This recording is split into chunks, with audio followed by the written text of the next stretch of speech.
Hello children, welcome to today's cultural and creative art class.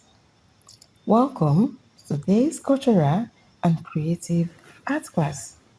In today's class, our topic is types of crafts. Our topic is types of crafts. There are three types of craft, namely, number one, embroidery. There are three types of craft, namely, number one, embroidery.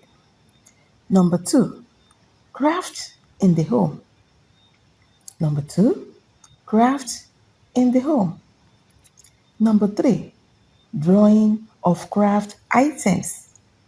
Number three, drawing of craft items. So children, that is all for today. Hope you enjoy the class. See you in the next class. Please subscribe to this channel, like, and turn on the notification button for more videos like this.